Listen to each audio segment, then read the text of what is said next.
기도하시겠습니다.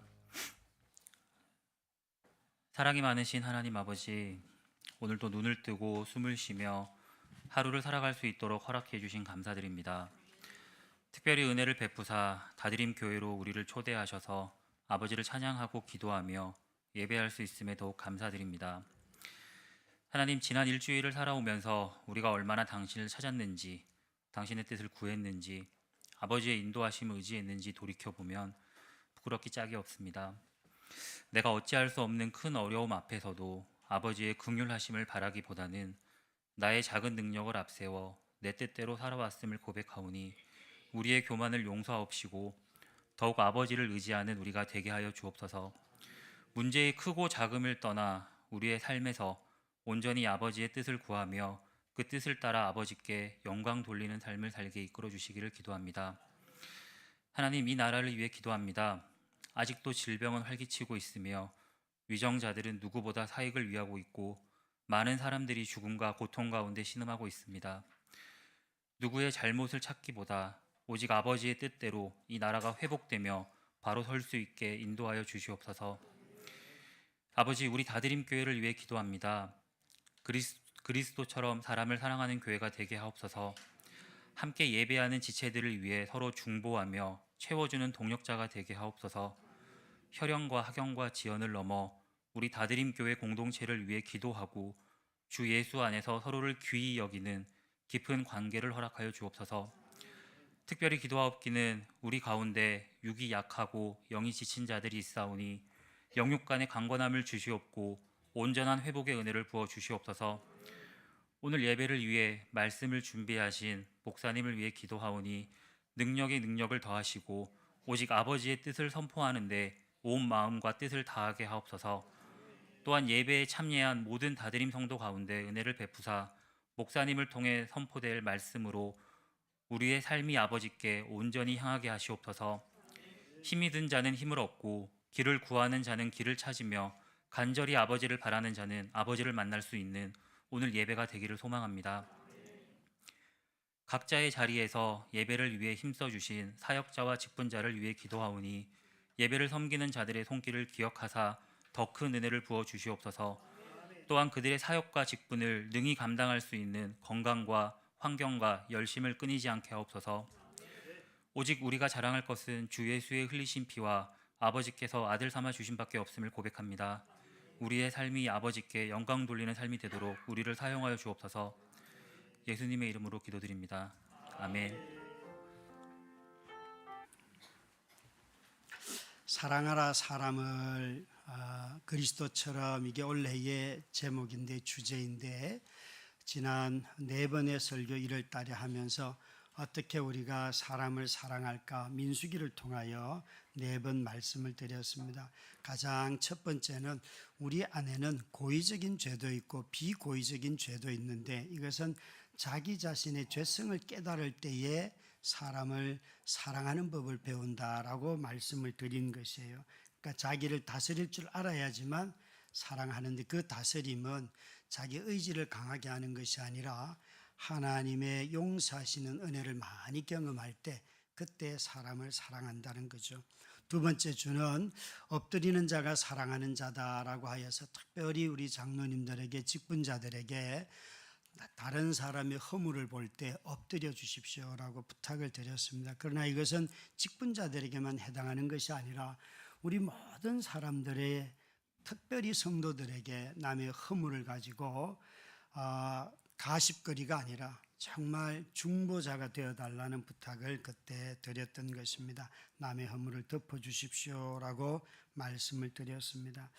그리고 세 번째는 원망을 멈추는 사람이 사랑한다고 말씀드렸습니다. 원망은 생기는 가장 큰 이유가 항상 자기 중심으로 생각하기 때문에, 이 자기 중심성을 깨뜨리는 것이 우상 숭배를 하는 자신을 깨뜨리는 거라고 할 수가 있습니다. 그래서 우상 숭배는 항상 자기 자신을 중심으로 이루어지는데, 이 중심성을 깨는 것이 사람을 사랑하는 일이라 말씀을 드렸습니다. 그리고 지난주에는 선한 일도 질서 속에 해야 합니다. 사랑은 무례함으로 하지 않는 것인데, 이 질서를 쫓아서 행할 때에 내 자신이 보호받기도 하고 또 다른 사람들의 권위와 함께 연합하여 일하는 법을 배운다고 말씀을 드린 것이에요.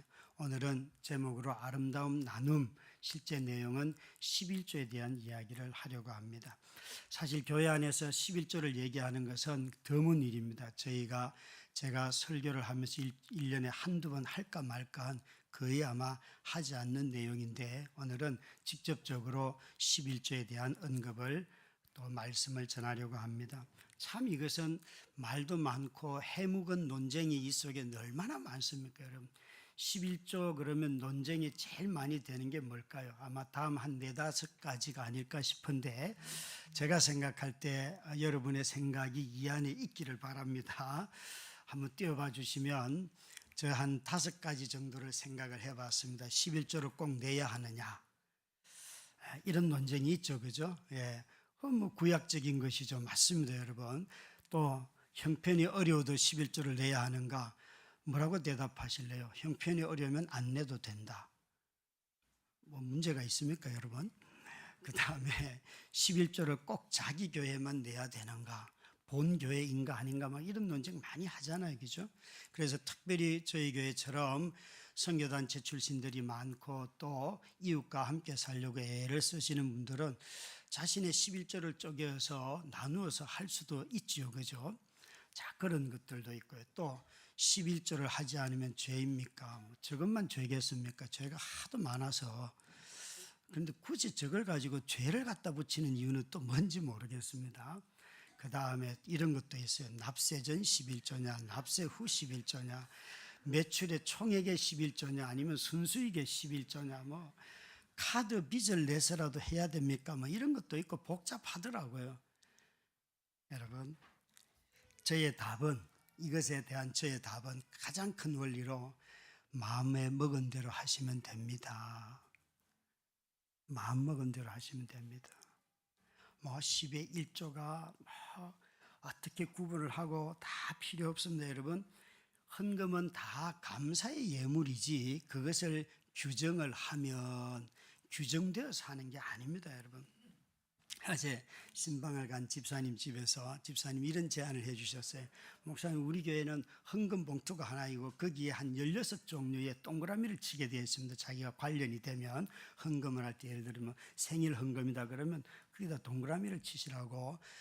헌금 봉투 많은 교회가 저는 신앙생활 할 때 좀 불편하더라고요. 그래서 그냥 딸랑 하나의 봉투만 만들어 놓고 그렇게 했어요. 그랬더니 집사님이 좋은 제안을 해 주셨어요. 감사 헌금 봉투는 하나 따로 좀 만드시면 좋겠습니다. 여러분, 만들까요, 말까요? 어떻게 생각하세요? 제가 이렇게 마음을 생각하게 돼요. 저는 그런 참 제안은 좋다고 저는 생각이 되는데, 또 누군가는 그러면 목사님, 그래도 생일은 내가 태어난 날인데 뭐 이렇게 가기 시작하면 봉투가 점점 늘어날 것 같아요. 그래서 저는 마음속에 생각해 봅시다 그러면 거의 한 60%는 거절입니다, 여러분. 제 언어 자체가 그렇습니다. 안 됩니다, 이 말은 못하고 그냥 생각해 보십시다 그러면 별로, 여러분, 그런 게 제 언어예요. 그래서 저는 이 헌금 봉투가 하나 있는 것 정도 해도 괜찮다 생각을 하고 있는데, 여러분들이 싫으시면 만들자고 얘기를 하세요. 그러면 만들겠습니다만은, 우리가 11조 얘기만 하면 꼭 말라기에 하나님의 것을 도둑질했다, 그 얘기를 해요. 맞아요, 여러분. 하나님의 것을 도둑질한 거 맞아요. 11조를 하지 않으면. 그런데 문제는 이거예요. 마치 이것만이 하나님의 것을 도둑질하는 것처럼 가르친다는 거예요. 여러분, 시간도 도둑질할 수 있고 인생에 우리가 허비하는 게 어디 뭐 얼마나 많습니까?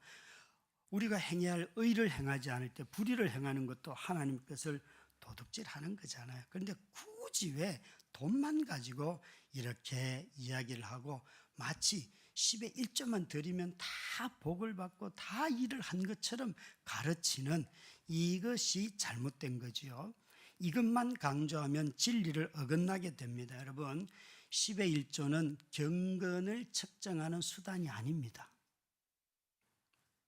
10의 1조를 드린다고 해서 여러분 더 경건하고 10의 10조를 드리면 최고로 경건하고 그렇지 않습니다, 여러분.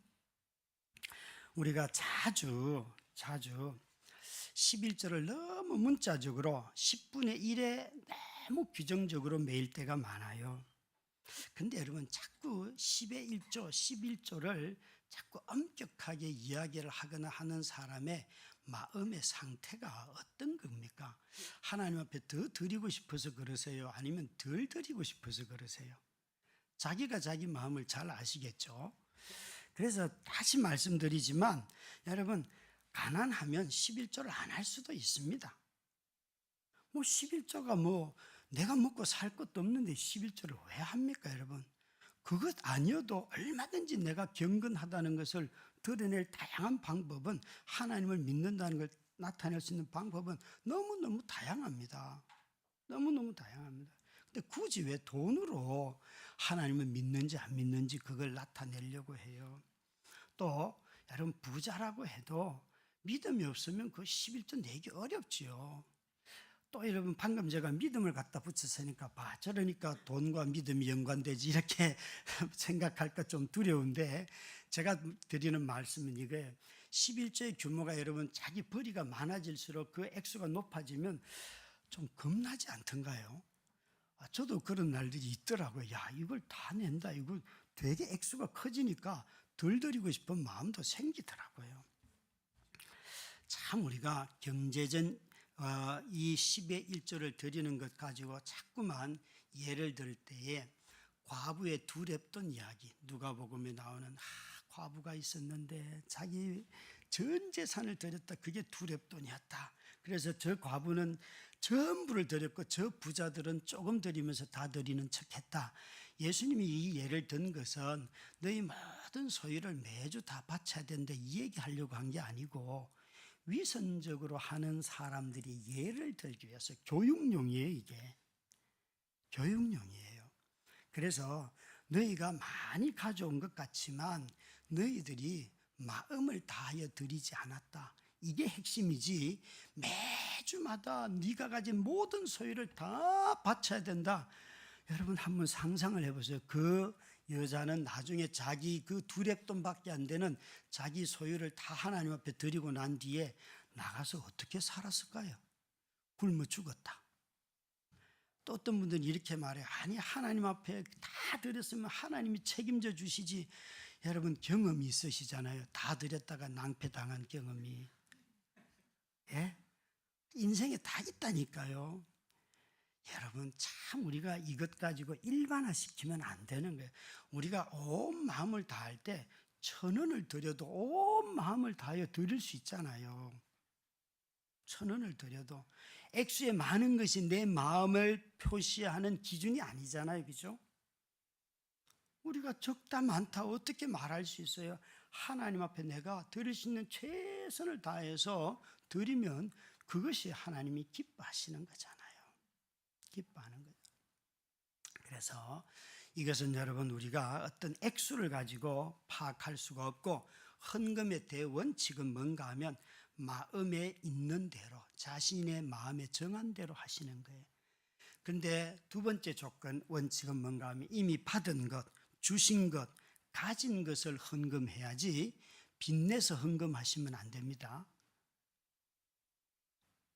여러분 자기가 카드 막기 하고 있는데 헌금하려고 애쓰시는 분은 하나님이 싫어하는 거예요. 자기 삶을 먼저 바르게 잡는 것이 하나님이 원하시는 삶이잖아요. 어떻게 자꾸 빚을 내가지고 헌금을 합니까? 그런 분은 있으셔는 안 돼요. 오히려 자기 삶을 잘 안정적으로 벌이를 받았으면 가족을 운영하고 집안을 일으키고 세우고 하는 일이 먼저예요. 제발 걱정하지 마시고 여러분 가정을 잘 안정적으로 운영하는 것, 이것이 하나님이 가장 기뻐하는 일이에요. 그래야지만 우리 삶이 이런 걱정들을 버리시기 바래요. 교회 일을 한다고 해서 내가 돈을 안 내면 교회가 어떻게 될까? 여러분 하나님이 또 다른 사람을 통해서 하세요. 내가 정말 정성스럽게 내 마음을 드리는 건 중요하지요. 11조는 자신이 다니는 교회 해야 됩니까? 이것에 대한 성경의 답은 없습니다. 분명히 헌금을 드림으로 교회도 유지하고 건물도 유지하고 사역자들 사료도 주고 성도들도 돌아보고 또 우리 어려운 사람들 돌볼 뿐만 아니라 선교 사역도 하고 교육하는 일에도 쓰고 또 성도는 아니지만 이웃을 돌보는 일을 하고 참 여러분 헌금을 다양하게 우리가 쓰고 있는 것이 사실이에요. 그런 점에서 우리가 공동체적으로 힘을 모으고 헌신하는 것이지 반드시 이 교회 바쳐야 된다 그런 규정은 없어요. 이전에는 어떤 성도들 중에 자기가 11조를 쪼개가지고 고향의 부모님이 목회를 하시는데 아무 성도가 없으니까 목사님 이 돈을 우리 부모님에게 보내드리면 어떻게 되겠습니까? 예, 그래서 교회로 그러면 목적 헌금을 하세요라고 해서 한동안은 그런 목적 헌금들이 막 들어왔어요. 근데 이게 기부금 영수증과 관련이 있다 보니까 이렇게 해서는 우리 장로님들 중에 이건 우리가 좀 정직하지 않은 것 같습니다. 그냥 그것은 자신이 코스트를 지불해야 되니까 지불하는 걸로 하고 직접적으로 자신이 후원하는 데 보내도록 합시다 라고 결정을 하고 그 이후부터는 특별한 경우가 아니고서는 이렇게 우리를 통하여 흘려보내는 기본적으로 이웃에게 가는 이런 것들은 직접 하라고 권면을 하고 있습니다. 다시 말씀드리지만 여러분 정말 헌금하는 것 애쓰는 것보다 자신의 삶을 더 안정적으로 잘 이루어가는 것이 하나님이 기뻐하시는 일이라는 것을 잘 기억을 하시기 바랍니다. 우리가 구약 성전을 성막을 생각해 보면 오늘 본문이 이제 이런 11조를 제사장들과 그 다음에 레위인들에게 그들의 소유고 그들의 생계를 위해서 드려야 한다 하는 말들이에요. 그것이 아주 핵심적인 내용인데 이 본문을 읽다 보면 먼저는 한번 우리가 돈을 생각하기 전에 그곳에서 살고 있는 레위 계열의 아론 제사장들과 고라와 이런 성막의 일을 맡은 제사장들을 한번 그 레위인들을 한번 생각해 보면 좋을 것 같아요. 그 성막은 이렇게 길이를 재보면 가로 세로가 45m, 90m의 일종의 하나의 직사각형이잖아요. 그 안에서 매일 짐승의 제물을 드리니까 짐승을 잡고 피를 흘리고 그게 기름과 피를 태우고 때로는 그 짐승의 전체를 태우기도 하고 하니까 성막 안에서는 항상 짐승을 태우는 냄새, 피비린내 냄새가 항상 그곳에서 나는 거예요. 사실 여러분 사람이 이런 환경에서 산다는 것은 그것이 아무리 하나님이 계신다 할지라도 사람이 육체를 가진 우리들이 산다는 것은 결코 쉬운 일은 아닐 것입니다. 특히나 신명기 14장 말씀에 보면 레위인들을 언급할 때에 14장 29절에 이렇게 레위인들을 언급해요. 읽습니다. 너희 중에 분깃이나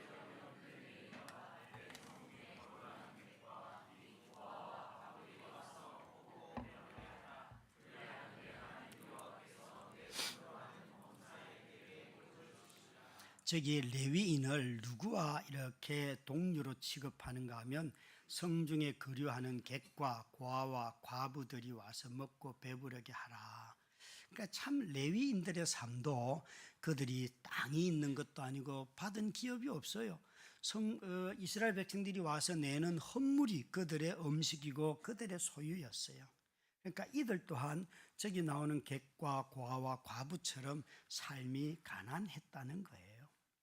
여러분, 우리가 가만히 하나님이 제사장들에게는 너희가 이스라엘 백성 곧 여호와가 너희의 분깃이다라고 말씀하시면서 이 레위 계열에게는 이스라엘에게 성읍은 주셨어도 땅을 주시지 아니하였어요.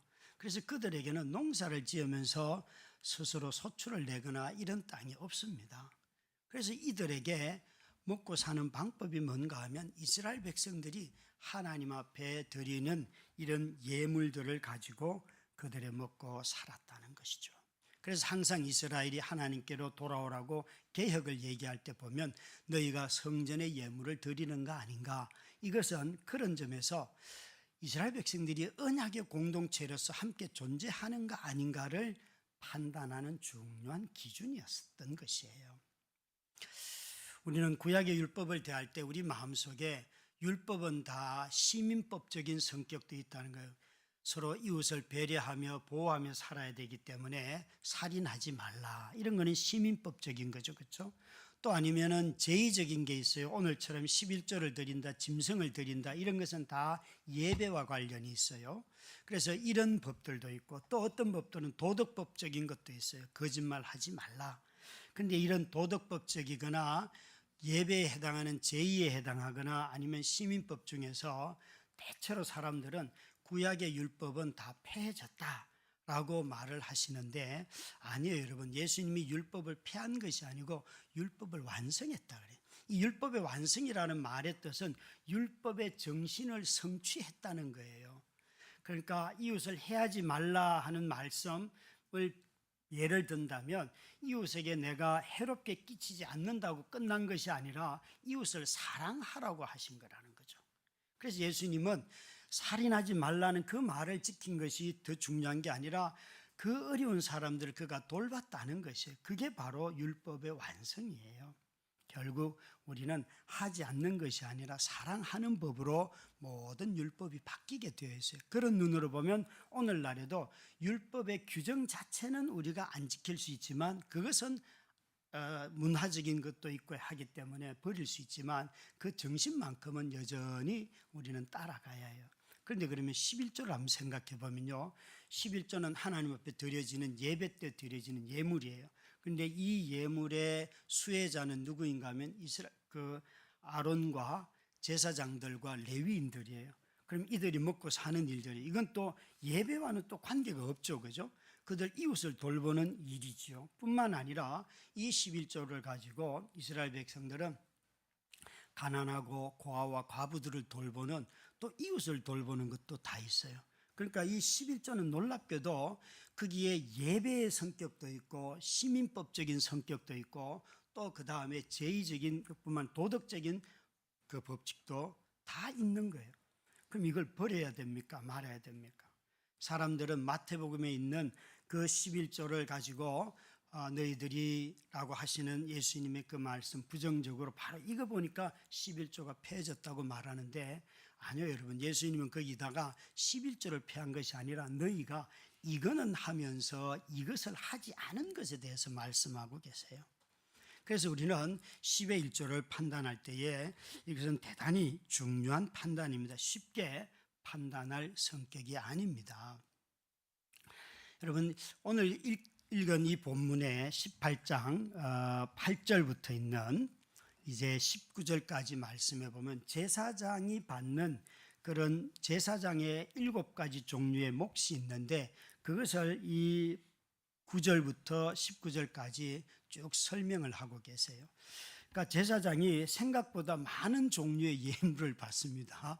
7가지 종류로 이것은 다 제사장의 음식이다. 제사장 가문이 먹는 일들이다 하여서 지성물 중에서 불사르지 않고 남은 고기들, 어떤 물은 번제물이 돼서 다 태워버립니다. 그런 것 말고 고기가 남는 것들, 그 다음에 거제물은 뒷다리를 말합니다. 요제물은 가슴살을 말합니다. 또 이런 거 보면서 역시 옛날에 제사장들도 참 제일 좋은 부위를 먹어서 그렇게 판단하셔도 오늘날 눈으로 보면 틀림이 없는데 이것은 아주 귀한 것을 드린다 그런 뜻이 있습니다. 또 그 다음에 첫 소산물 여기에는 포도주와 기름과 각종 열매들 첫 번째 태어나는 것 그것을 먼저 하나님 앞에 드리면서 하나님 앞에 드리는 헌물이 곧 소산물이 제사장들의 몫이었어요.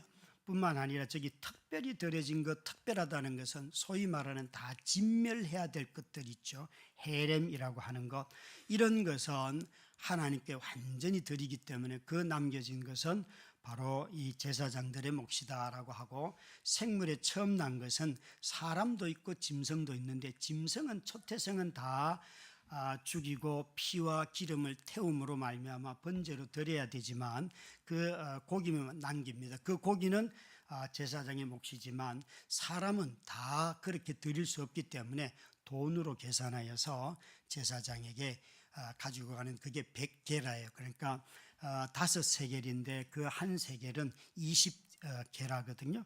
아주 그것을 제사장에게 값으로 사람은 첫째 아들 또 첫째 태어난 그 사람을 돈으로 계산해서 제사장에게 드렸습니다. 그것이 바로 하나님이 제사장이 쓰도록 하는 그런 돈들이었어요. 뿐만 아니라 저기에 소금 언약도 있고 마지막으로 레위인들이 받는 것에 레위인들도 11조를 제사장에게 드려야 했습니다. 이걸 여러분 주의해서 보셔야 될 것은 제사장이 받는 종류가 참 많다가 아니라 제사장이 먹는 모든 식물은 그들의 음식은 다 언약 관계 안에서 이루어지는 거라는 거예요. 이스라엘 백성들이 하나님의 백성으로서 내가 하나님의 소유이고 하나님이 약속의 땅에 우리를 들어오게 하셨고 하나님이 우리를 구원하셨고 그런 것에 대한 감사로 드려지는 모든 것들의 일부가 제사장의 몫이라는 거예요. 그래서 이런 것을 바로 언약적이라고 말하는 것입니다. 제사장이 살 수 있는 것은 언약에 충실한 이스라엘 백성들이 충실하면 그들이 살 수 있지만 이들이 만약에 충실하지 않으면 그들 또한 언약적인 관계 안에서 삶을 살 수가 없었던 것이에요. 우리가 여러분 이렇게 교회 헌금을 하고 후원을 하고 이런 모든 것들이 이 언약 관계 안에서 서로를 볼 때에 서로 자유하게 되고 서로 책임을 지는 관계로 가는 것이지 이런 언약적인 관계가 깨지면 이곳에서는 악의 다툼이 일어나기가 쉽습니다. 왜 당신들은 이렇게 하지 않습니까? 왜 당신은 우리에게 이 요구대로 응해주지 않습니까? 이런 것이 되기 시작하면 교회는 큰 싸움의 덩어리가 되는 거죠. 신약 성경도 그런 점에서 이런 언약 관계 안에서 우리가 서로에게 헌신하도록 가르치는데 갈라디아서 6장 6절 말씀에 보면 이렇게 가르칩니다. 읽습니다. 가르침을 받는 자는 말씀을 가르치는 자와 모든 좋은 것을 함께하라.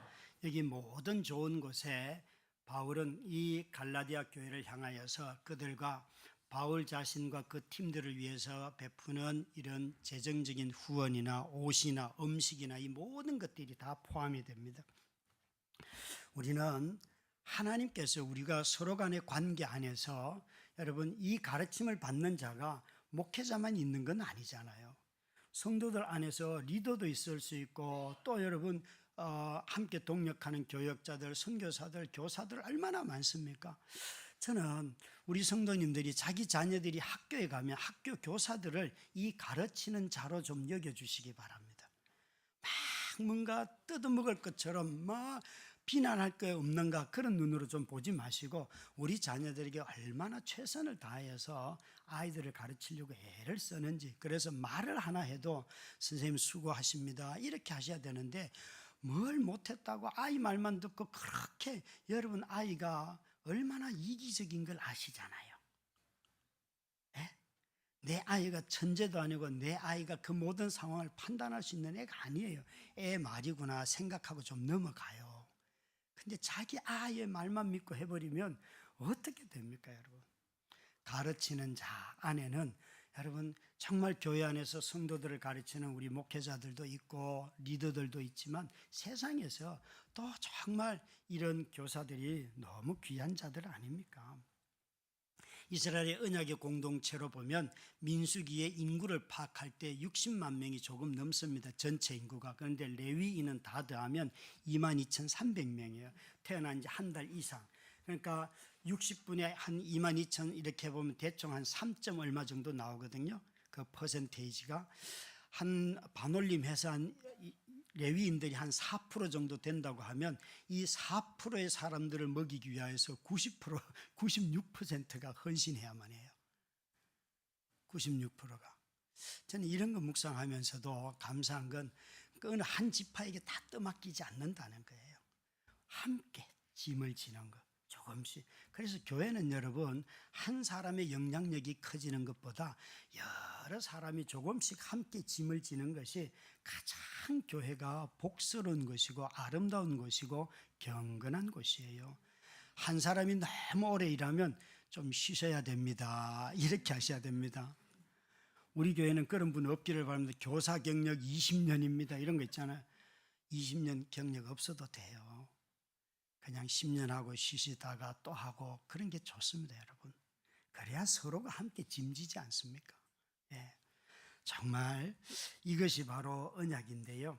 이스라엘 백성들 전체가 백성들이 헌신해야지만 레위 지파가 살 수가 있었습니다. 그래서 이런 언약의 공동체가 중요한 것입니다. 뿐만 아니라 오늘 읽은 본문의 21절부터 끝까지는 이제 11조에 대해서 말씀하고 계시는데 이 11조의 용도도 이 네 가지로 딱 요약이 됩니다. 저기 보시면은 제일 먼저는 여호와의 성물이다. 하나님 앞에 드려진다는 거예요. 우리가 드리는 모든 것은 하나님 앞에 드려지는 성물입니다.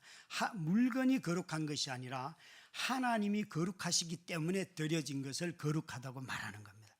이거 헷갈리시면 안 됩니다. 이 강대상 성물이 아닙니다, 여러분. 이걸 막 옮기고 부수고 다 시대 안 맞으면 이거 버리면 됩니다. 이거 내가 헌물에서 바쳤는데 내가 죽기 전에는 이동도 못하고 움직이지도 못하고 이런 게 많은데 저에게 그렇게 말씀하시면 안 됩니다, 여러분. 예. 그래서 이는 다 용도가 있는 겁니다. 용도가. 또 문화적인 것도 있죠. 두 번째로 11조는 레위인들의 보수라고 성경은 말하고 있습니다. 20절이나 24절에 보면 이것이 레위인들의 보수다라고 땅을 기업으로 받지 못하는 자들의 보수다라고 말씀하고 있습니다. 이 회막을 책임지는 레위인들의 주 생활의 수입원이 바로 이 헌물이었습니다. 그뿐만 아니라 세 번째로는 신명기 12장 5절부터 7절에 보면 10의 1조는 이것 참 중요한 건데 공동체를 위한 잔치 예물입니다. 그래서 이 헌물을 가지고 공동체가 기쁘게 먹고 마시는 것이 저기 6절에도 보시면 그렇게 하는데 7절은 같이 읽습니다. 시작. 거기고 너희의 하나님 여호와 앞에서 먹고 너희의 하나님 여호와께서 너희의 손으로 수고한 일에 복 주심으로 말미암아 너희와 너희의 가족이 즐거워할지니라. 예, 여기에 참 온 가족이 하나님 앞에서 이것을 먹으면서 즐거워하는데 저기에 노비들, 그 집에서 일하는 종들도 다 똑같이 그 음식을 먹으며 잔치를 베푼다는 거예요. 그러니까 이건 여러분 11조의 세 번째 성격은 공동체 축제를 위한 비용이에요. 우리가 헌금을 드리고 하는 것. 참 아마 우리 성도님들이 작년 우리 5월 달에 했던 수련회가 그런 모습이 아니었나 싶습니다. 오늘 또 하는 우리 청년들처럼 수련회 준비가 바로 청년들에게 잔치지요, 잔치. 우리 청년들이 벌써 27명 정도 신청을 했거든요. 여러분 놀랍지 않으세요? 어떻게 27명이 신청을 합니까? 이 작은 교회에. 수천 명 교회 가도요, 청년 없는 교회도 꽤나 많아요. 그런데 청년들이 가겠다고 27명이 신청을 했다는 거예요. 그래서 여러분 정말 이 일을 통하여서 조금씩 서로 함께 하지만 청년들에게 너무 기쁜 일이고, 이번 주에 보니까 우리 전체 톡방에 올라왔는데 우리 일반부 어른들이 청년들에게 이렇게 매주 조금씩 반찬을 준비해서 이렇게 나누니까 그 빈통에다가 자기들이 쿠키를 이렇게 넣어가지고 그 마음 씀씀이가 참 저는 너무 귀했어요. 그냥 돌려줘도 누가 뭐라 그러겠어요. 그런데 너무 고맙다고. 그래서 청년들 중에 어떤 사람은 직장에 자기가 맨밥만 가지고 갔는데 이 반찬 가지고 갑니다. 그게 참 너무 기쁘고 즐거운 일이에요. 여러분 11조는 그런데 쓰이는 하나의 준비 비용이고요. 네 번째로는 11조는 사회적 약자를 위한 특별 헌금이에요. 신명기 14장 28절부터 29절을 보시면 이렇게 되어 있습니다. 같이 읽습니다. 매 3년 끝에 그 해 소산의 10분의 1을 다 내어 내 성읍에 저축하여 너희 중에 분깃이나 기업이 없는 레위인과 내 성중에 거류하는 객과 및 고아와 과부들이 와서 먹고 배부르게 하라. 그리하면 내 하나님 여호와께서 내 손으로 하는 범사에 내게 복을 주시리라. 여기에 3년마다 그러니까 3년째가 되면 이스라엘 백성들은 농사를 지었잖아요. 10의 1조를 두 번 드리니까 12조를 드려서 그 한 번을 가지고는 여기 있는 것처럼 객과 고아와 과부들을 먹여라 레위인과 함께. 이것이 바로 말하자면 이것은 그 당시에 사회 공동 기금이에요. 사회 공동 기금으로 썼다는 것이죠. 농경 시대는 이런 11조를 한 번 드렸습니다. 그러나 오늘날은 시대가 산업화가 되고 금융 시대가 되어서 매달 우리가 사례를 받으니까 그것을 계산하는 방식이 달라진 건 사실이에요. 그런데 여러분, 예수님의 부활 사건 이후에 11조는 교회에서 완전히 사라졌습니다. 11조라는 말 자체가 교회에서 다 사라지고 더 이상 이런 방식의 구약적인 규정을 가지고 헌금을 하지 않습니다. 바울 사도가 고린도 전후서 8장 9장이나 이런 데 보면 그게 연보라고 하는 거예요. 연보는 어려운 성도들을 돕기 위해서 내는 헌금이에요. 그래서 아예 이제는 이런 개념의 11조는 없습니다. 오히려 바울은 그때 이렇게 말합니다. 너희가 헌금을 마음에 먹은 대로 자원하는 대로 하고 그러나 너그럽게 해라. 그걸 너무 인색하지 않게 다오. 하나님이 너희에게 너무 너그럽게 대해 주셨기 때문에 형제 자매들의 어려움을 보면 너희도 너그럽게 해줬으면 좋겠다. 이게 그의 권면이에요. 사랑하는 성도 여러분, 정말 이 아름다운 나눔 11조를 통하여서 우리의 공동체가 축제가 되기를 바랍니다. 이걸 통해서 사람들이 기쁨을 얻고 힘을 얻고 또 교회는 나오지 않더라도 이웃 사람들이 보면서 야, 저렇게 사는 것이 참 위로가 되고 저 교회면 좋겠다. 이런 정말 기쁜 소문을 낼 수 있는 전달되는 그런 교회가 되기를 바랍니다. 여러분, 11조의 정신은 이 공동체의 잔치에서 잘 나타나기 때문에 참 이 잔치의 성격을 가장 잘 드러내는 것이 성도와의 교제, 식탁의 교제지 않습니까? 조금 전에 우리 장로님이 정말 저희 교회 새로 오신 분들이 계시거들랑 식탁의 교제를 함께 누려달라고 하였는데 이것을 즐거워할 때 저와 여러분이 다 언약 안에서 서로 하나이라는 것을 잘 기억하게 되고 그리스도의 부유하심을 많이 누리는 우리들의 삶이 되는 것입니다. 우리가 이것을 기억하면서 다시 한번 우리가 드리는 모든 헌물과 헌신과 또 우리 몸을 드리는 이런 모든 것을 통하여서 정말 이곳이 하나님의 은혜가 충만한 교회가 되기를 주의 이름으로 축원합니다.